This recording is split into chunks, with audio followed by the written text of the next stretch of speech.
कर्जा मुक्त तब होता है जब व्यक्ति की दुकान, व्यापार, व्यवसाय, जिस जगह पर जिस काम के लिए जाए वो काम फतेह हो जाए, वो काम सफल हो, वो कार्य उसका सफल हो। आप जिस कार्य के लिए जा रहे हो वो कार्य आपका सफल हो तो लक्ष्मी घर में आए तो कर चुके। मालूम पड़े इससे लिया उसको दे दिया, उससे लिया उसको दे दिया, तो ये कर्जा चुकाना नहीं हुआ। कि आपके घर में यदि गोबर का कंडा जलाकर, गाय के गोबर को, सूखे हुए कंडे को जलाकर अगर आहुति छूट रही है, कंडा भी नहीं जलाया, गैस पर भी बनाए हुए भोजन की 5 साकल्य छूट रही है, वो भी नहीं करा, भगवान के सामने कुछ धूप रखकर आप 5 साकल्य अन्न की छोड़ रहे हो, घर में जो भोजन बन रहा है, जो आप अग्नि में अगर दे रहे हो, तो उसका भाग ये रहता है कि उस घर में कभी हार्ट अटैक नहीं हो सकता। यजुर्वेद कहता है, हमारे शास्त्र कहते हैं, स्कंद पुराण, शिव महापुराण की कथा कहती है, अग्नि पुराण कहती है कि अग्नि की 7 जिह्वा में से एक जिह्वा ऐसी है जो रोग को हर लेती है, भारी जो बीमारी है वो उसका हरण कर लेती है। बस आज के समय में लोग ये कलर बेकार ना हो जाए, जो सीलिंग लगाई है वो बेकार ना हो जाए, इसका कलर खराब ना हो जाए, सोफे का कवर खराब ना हो जाए, कहीं ये धुआं ना लग जाए, कहीं इतनी आंखों में चुभेगा। अरे भाई, या तो उसे बचा लो या स्वयं को बचा लो, या तो स्वयं को बचाओ या फिर घर परिवार में जो रौनक है, डेंटिंग पेंटिंग है, उसको बचा लो। अग्नि देवता कहते हैं मेरी 7 जिह्वा है, पहले नंबर की है मेरी काली, जो भोजन को लेकर प्रेतों को देती है। हम जब आहुति छोड़ते हैं यज्ञ में, हमने जो आहुति प्रदान करी वो 7 भाग में बट गई, और उसका फल क्या क्या है ये अग्नि पुराण कह रही है, उसका फल क्या क्या है ये स्कंद पुराण कह रही है, उसका फल क्या क्या है ये शिव महापुराण कह रही है। हमने जब आहुति दी, बस हमने हाथ में लेकर स्वाहा बोला और बोलते से उस आहुति के 7 भाग हो गए महाराज। भले हमने वो इंद्र को दी हो, ओम इंद्राय स्वाहा, ओम प्रजापते स्वाहा, ओम अग्नि स्वाहा, भले हमने एक देवता का नाम लेकर दिया पर उसके 7 टुकड़े हो गए। पहला 7 जिह्वा अलग अलग भाग को अलग अलग जगह पहुंचा रही है। पहले नंबर पर अग्निदेव की जिह्वा का नाम है काली, वो काली जो भोजन देती है वो प्रेतों को देती है हमारे। दूसरे नंबर पर है कराली। कराली भोजन को लेकर जो कुंवारी अवस्था में मर जाते हैं, अधोगति में शांत हो जाते हैं, कराली अग्निदेव की दूसरी जिह्वा भाग उनको प्रदान करती है। तीसरे नंबर पर मनोजवा भोजन लेकर पितरों को देती है। अग्निदेव की तीसरी जिह्वा मनोजवा के भोजन का भाग लेकर पितरों को प्रदान कर रही है। चौथी सुलोहिता, ये भोजन लेकर वासुकों को दे रही है महाराज। 5वीं ध्रुमवर्णी, ये भोजन लेकर देवताओं को प्रदान करती है। 6ठी स्फुलिंगी, ये अग्नि की वो जिह्वा है स्फुलिंगी कि घर के अंदर धूप जो छूटती है, अग्नि जो साकल्य भोजन आदि हम घर के अंदर देते हैं, ये स्फुलिंगी एक जिह्वा अग्नि देवता की ऐसी है जो घर में से रोग को हटा।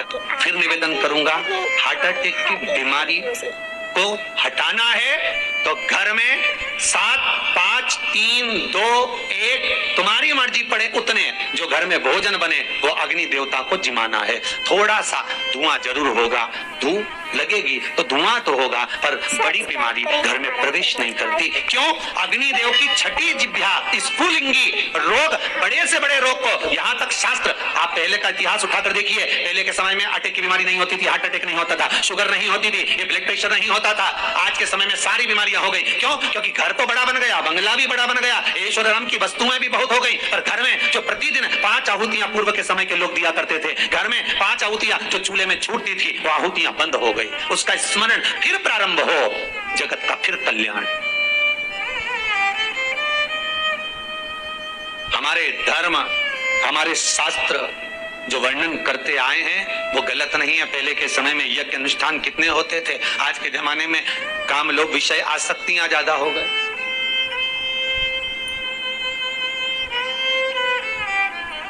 छठे नंबर की अग्नि देवता की जिह्वा का नाम है स्फुलिंगी,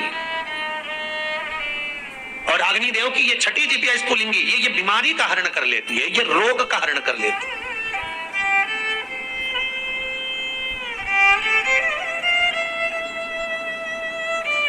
क्यों भैया?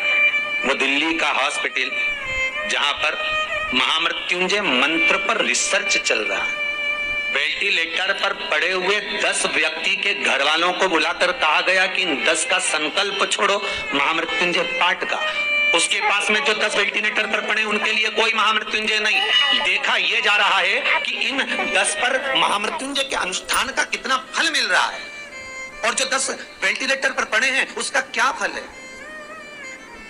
वहां के डॉक्टरों जब रिसर्च करते हैं, अखबारों में भी आया, फेसबुक यूट्यूब पर भी डला हुआ है, जो उन्होंने हॉस्पिटल का नाम तक डला हुआ है, जब अखबारों में आया, देखो असर क्या देखने को मिला।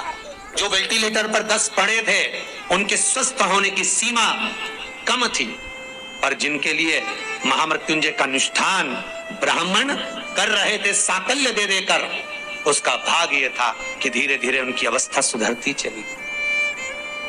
फिर निवेदन करूंगा, अकाल मृत्यु वो मरे जो काम करे चंडाल का, काल उसका क्या बिगाड़े जो भक्त हो महाकाल का। आपकी चित्त वृत्ति में अगर शिव है, आपकी चित्त वृत्ति में अगर शंकर है, आपके मन में अगर शंकर समाया हुआ है, बाल बांका का नहीं हो सकता। अग्नि देवता की 6 नंबर की जिब्या है स्फुलिंगी, जो रोग को, बीमारी को समाप्त कर देती है। यज्ञ अनुष्ठान से, आहुतियों से रोग बीमारी समाप्त होती, समाप्त। 7वें नंबर की अग्निदेव की जिब्या है विश्व रुचि।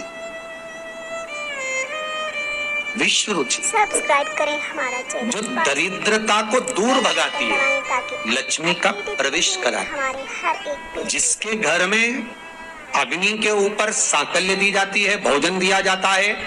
हम तो यहाँ तक कहते हैं कि आप कंडा भी मत जलाओ, आप गैस जलाते हो तो गैस पर ही थोड़ा सा कुछ छोड़ दो। अग्नि तो है ना, किसी रूप में भी है तो अग्नि, आप उस पर ही छोड़ो। नियम, यज्ञ करता ब्राह्मण और यज्ञ करवाने वाला यजमान, दोनों को ध्यान रखना चाहिए।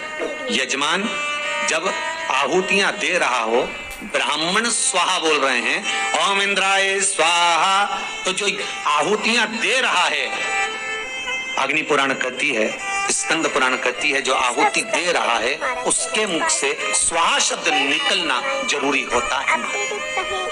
ब्राह्मण बोले वो अपनी जगह पर है, ब्राह्मण संबोधन करे वो अपनी जगह पर है, पर जो आहुतियां डाल रहा है, जो सांकल्य प्रदान कर रहा है, उसके मुख से स्वाहा निकलना चाहिए। क्यों? क्योंकि ब्राह्मण का कर्म है देवताओं को बुलाना। उसने बोला ओम इंद्राय स्वाहा, इंद्राय सामने भाग लेने के लिए। अब यजमान का मन होना चाहिए खिलाने का, यजमान का मन होना चाहिए देने का। तो यजमान जब स्वाहा बोलेगा तब वो इंद्रदेव उस पदार्थ को ग्रहण करेगा। जिस आहुति में यजमान स्वाहा नहीं बोलता, वो आहुति देवता स्वीकार नहीं करता। इसलिए बीच बीच में यज्ञ करते समय यज्ञ करता ब्राह्मण यजमान से कहते हैं सावधान। सावधान का मतलब है कि मुख से स्वाहा बोलना चालू करो, ऊंगो मती, केवल साकल्य देकर चुप ना रहिए, स्वाहा संबोधन तुम्हारे मुख से निकलना चाहिए। सब्सक्राइब करें हमारा चैनल पर, वो स्वाहा का संबोधन आपको सुख का भान कराए, ताकि आप अपडेटेड रहें हमारे हर प्रदोष काल हो। 7 वृक्ष की पत्तियों को तोड़कर शिव का स्मरण कर कर, पार्थिव शिवलिंग का निर्माण कर कर, उसकी अर्चना कर कर, जल चढ़ाकर, घाट पर, नदी पर, तट पर शिवलिंग का निर्माण कर कर, नदी का ही जल समर्पित कर कर, 7 वृक्ष की पत्तियों को समर्पित कर, घी का दिया लगाकर आराधना कर, प्रदोष काल में ही विसर्जन कर, नमन कर, स्नान कर, पूजन आदि करने के बाद फिर जाओ व्यापार के लिए। किसी से मांगना नहीं, स्वतः का व्यापार कर। बड़े हमारे हर एक वीडियो से मर उसका चरित्र कहता है महाराज, प्रदोष का पुण्य, प्रदोष का स्मरण, प्रदोष का शिव अर्चना, प्रदोष की करी हुई आराधना, प्रदोष काल में प्रदोष के दिन करा हुआ पार्थिव शिवलिंग का निर्माण, पूजन कर्जे से मुक्त कर। सब्सक्राइब करें हमारा चैनल पर। कर्जा मुक्त कब होगा? बेल आइकन दबाएं ताकि आप दूसरे से कर लेकर होगा क्या? हमारे नहीं, हर एक दूसरे से कर लेकर करा तो फिर कर हो गया, वो तो फिर कर्जा हो गया। श्री शिवाय नमस्तुभ्यं।